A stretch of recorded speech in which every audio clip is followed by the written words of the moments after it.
My dear student, so today the day has come when we are going to do the exercise of preposition, and this is very exhaustive and intensive exercise. All the questions are based on Wren and Martin's grammar.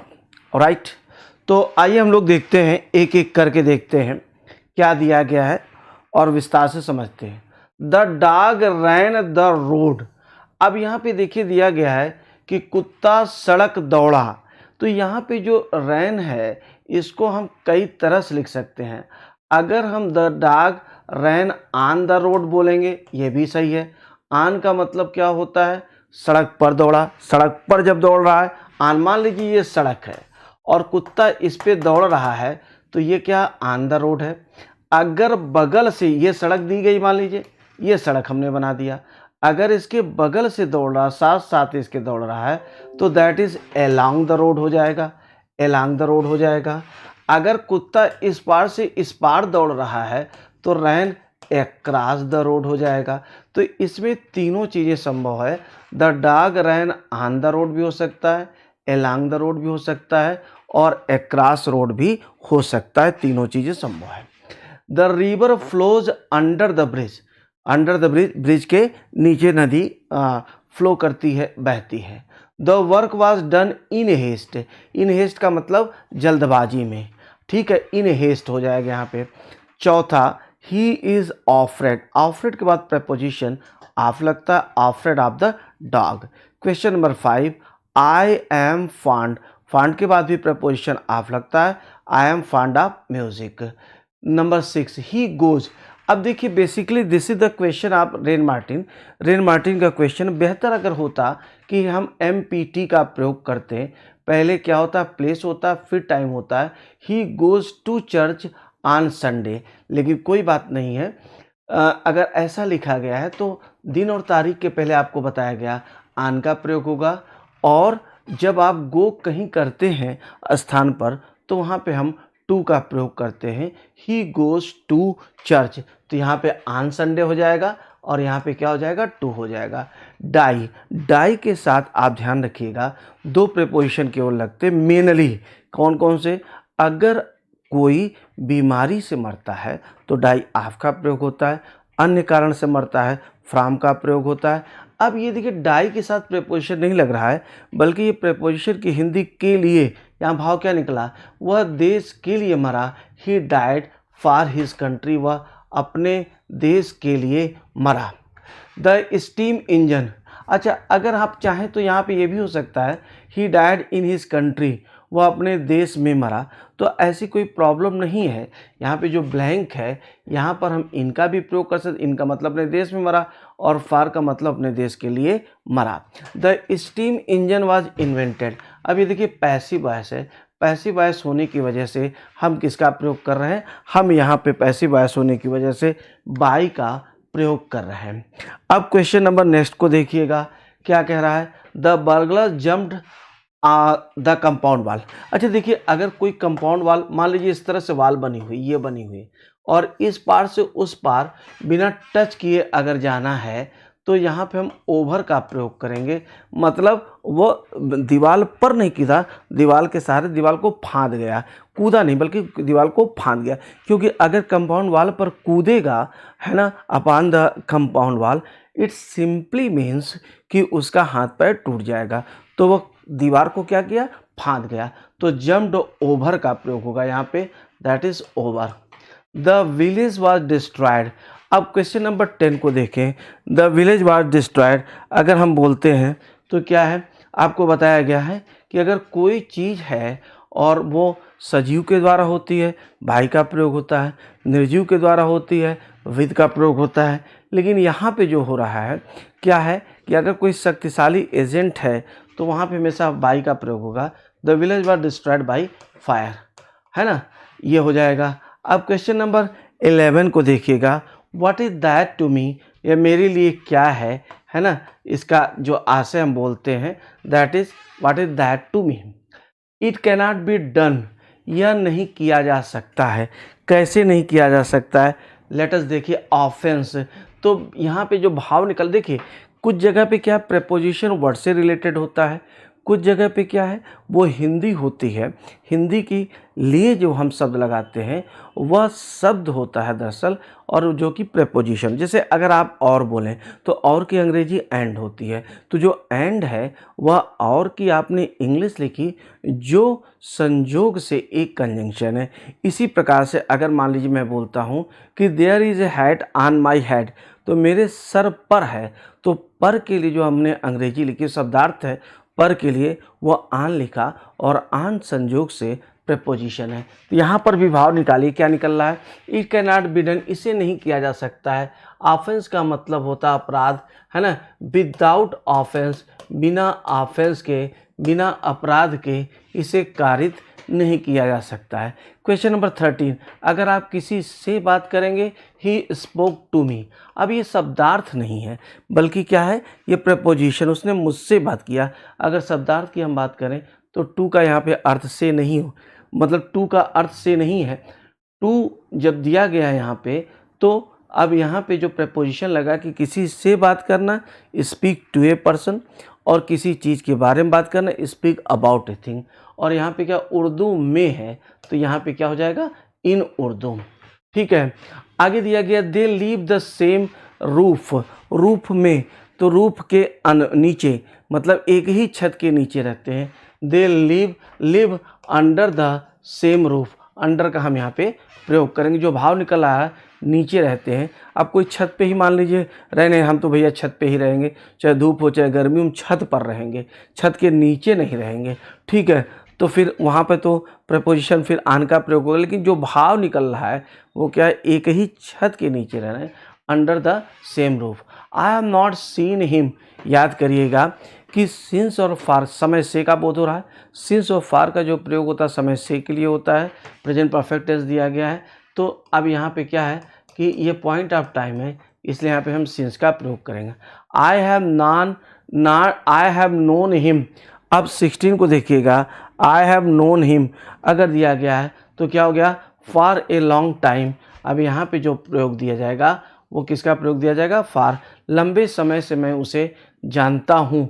Hindi जो निकलेगी वो जानता हूँ या जान रहा हूँ निकलेगी, लेकिन जो इंग्लिश लिखी जाएगी, चूँकि नो का कंटीन्यूअस टेंस नहीं बनता है, इसलिए सिंस फॉर की वजह से यहाँ पे परफेक्ट टेंस का प्रयोग हो रहा है। The moon does not shine, ठीक है, के द्वारा, बाय इट्स ओन लाइट। ठीक है, अब ये क्या है, निर्जीव तो है, लेकिन निर्जीव होने के बावजूद ये चूँकि शक्तिशाली एजेंट है, इसलिए यहाँ पे हम बाई का प्रयोग करते हैं। क्वेश्चन नंबर 18 को देखिए, और 18 आपका क्या कहता है, this is a matter of little, यह कम महत्व का मामला है, little importance. I am tired, 19 number देखिए का मामला है, 19 नंबर को देखिए, आई एम टायर्ड, तो टायर्ड के साथ जो प्रपोजिशन लगता है वह क्या है, of. I am tired of walking. He has not yet recovered, recover के साथ जो प्रपोजिशन लगता है फ्रॉम, किस चीज़ से रिकवरी नहीं उसकी हुई है, फ्रॉम हिज इलनेस, ठीक है, बीमारी से। आई शैल डू इट, 21 में जो हिंदी निकल रही वो क्या निकल के आ रही, I shall do it with pleasure, मैं इसे आनंद के साथ करूँगा, प्रसन्नता के साथ करूँगा। I shall do it with pleasure. God is good, जरा सा 22 को देखिएगा, 22 में क्या निकल रहा है कि भगवान कृपालु है, भगवान अच्छा है। के प्रति के सेंस में भी हम किसका प्रयोग करते, के प्रति, that is to, God is good to me, ठीक है। के प्रति अगर आप दिया गया है तो के प्रति के लिए भाव जो निकलता है वो टू। आई विल सिट, अच्छा आपको बताया गया पढ़ाते समय कि जब आप चेयर पे बैठते हैं तो जो हत्थे वाली चेयर होती है, आर्म चेयर, उसके साथ आप इनका प्रयोग करते हैं। Without arm chair, without arm जो चेयर होती है उसके साथ आन का प्रयोग करते हैं। लेकिन जब आप डेस्क, मतलब सामने डेस्क रहेगा, डेस्क पे तो बैठेंगे नहीं, टेबल पे तो बैठेंगे नहीं, तो वहाँ पे हम एट का प्रयोग करते हैं। I will sit at my desk to do my lesson. 24, I am sorry, मुझे खेद है। सॉरी के साथ प्रीपोजिशन अब क्या लगेगा, for watt I have done, जो चीज़ मैंने किया है उसके लिए मुझे खेद है। 25, ओ गॉड कीप मी, यहाँ पे क्या दिया है, हे प्रभु मुझे रखो, कहाँ पे रखो, तो कीप मी। यहाँ पे एक चीज़ देखिएगा कि कीप ऑफ का प्रयोग होता है और कीप फ्रॉम, ये दो शब्द होते हैं, इसे आप फ्रेजल वर्ब भी कह सकते हैं। इसका मतलब से दूर, हे ईश्वर मुझे पाप से दूर रखो, तो ओ डबल एफ का भी प्रयोग कर सकते हैं, फ्रॉम का भी प्रयोग कर सकते हैं। क्वेश्चन नंबर 26 में देखिएगा, आई बाट इट, तो मैं कोई चीज़ खरीदिए या बेचिए उसके लिए फार और एट दोनों का प्रयोग होता है। फार थोड़ा बेहतर होता है, एट का भी प्रयोग आपको मिलेगा। 27 ही ब्रोक द जग, अब उसने जग को तोड़ा, तो क्या है, 100 टुकड़े में, 100 टुकड़े में तोड़ दिया, तो में तोड़ दिया, break into 100, break into 100 pieces. It has been raining, कुछ बताने की जरूरत नहीं, सिंस फार हम लोगों ने बहुत पढ़ा हुआ है। It has been raining since yesterday, कल से बरसात हो रही है। I have been working hard, मैं परिश्रम कर रहा हूँ। अब आपको भाव के अनुसार देखना पड़ेगा किस चीज़ में परिश्रम कर रहा हूँ। तो I have been working hard at arithmetic, मैं गणित में, यहाँ पे जो प्रिपोजिशन लगेगा वहाँ पे एट का प्रयोग होगा। मैं अरिथमेटिक में यानी अंक गणित में परिश्रम कर रहा हूँ। ठीक है, कोई सब्जेक्ट है, जैसे I am working hard eight preposition, मैं प्रेपोजिशन पर मेहनत कर रहा हूँ, प्रेपोजिशन में मेहनत कर रहा हूँ, प्रेपोजिशन नामक चैप्टर में मेहनत कर रहा हूँ, तो वहाँ पे एट का प्रयोग होगा। 30 सफ़र, सफ़र के साथ हमेशा याद रखिएगा, दो चीज़ें याद रखना पड़ेगा आपको सफ़र के साथ। वो क्या है कि सफ़र के साथ आपको from, I we suffered from your, he is suffering from fever. ठीक है, तो किसी चीज़ से कोई अगर मान लीजिए पीड़ित होता है, परेशान होता है, तो सफ़र फ्रॉम का प्रयोग आपको करना है, ध्यान रखिएगा। तो ये जो सफ़र है वो याद रखिएगा कि सफ़र्ड फ्रॉम योर नेगलेक्ट, मतलब आपके नेगलेक्ट की वजह से हम लोगों को सफ़र करना पड़ा। The exercise was written by me, ठीक है, तो ये पैसिव वॉइस है, was written by me with a Camlin pen. अब यहाँ पे एक चीज़ और याद रखिएगा, विद ए पेन होता है, विद ए पेंसिल होता है, लेकिन इन ए पेंसिल, जब पेंसिल की हम केवल अंदर की बात, मतलब जिससे लिखा जाता है उसकी हम बात करते हैं, तो इन ए पेंसिल जो पेन की तरह से होती है। और अगर इंक की हम बात करते हैं तो वहाँ पर हम जो करते हैं वो इन, तो with a pen, with a pencil, लेकिन पेंसिल के अंदर लीड की अगर हम बात करते हैं, जैसे इंक की बात होती है, तो इन पेंसिल और इन इंक, मतलब स्याही से लिखना, मैंने लाल स्याही से लिखा, I wrote in red ink, इसका हम प्रयोग करते हैं। Okay, so will you walk to my parlour, क्या आप मेरे पार्लर तक आएंगे, गो टू या वॉक टू, है ना, कम टू का प्रयोग करते हैं। Set the spider to the fly, ठीक है, अब सेट टू समबडी होता है, तो सेट का यहाँ पे प्रयोग हुआ है। It is 10 o'clock by my watch, तो यहाँ पे बाई का प्रयोग होगा। ठीक है, मेरी, अच्छा हिंदी अब देखिए यहाँ पे क्या निकल रही है, मेरी घड़ी में 10 बजे, पूछा गया क्वेश्चन, खूब पूछा जाता है। मेरी घड़ी, चूँकि मे की हिंदी निकलती है और इंग्लिश जो आती है वो बाई आती है, तो मेरी घड़ी में 10 बजा, it is 10 o'clock by my watch. There is nothing new, अब 34 को देखिए, देयर इज़ नथिंग न्यू, कोई चीज़ नई नहीं है। अंडर द सन का भाव है, यहाँ पे इस धरती पर कोई चीज़ नई नहीं है। ठीक है, तो बोला जाता है धरती पर, लेकिन ये चूँकि एक फ्रेज है, अंडर द सन मतलब सूरज के नीचे। Do not cry over spilt milk, इसका मतलब ये हो गया क्या कि पछताना नहीं चाहिए, जब काम ख़त्म हो गया, बिगड़ गया, तो अब उस पर पछताने से कोई फ़ायदा नहीं।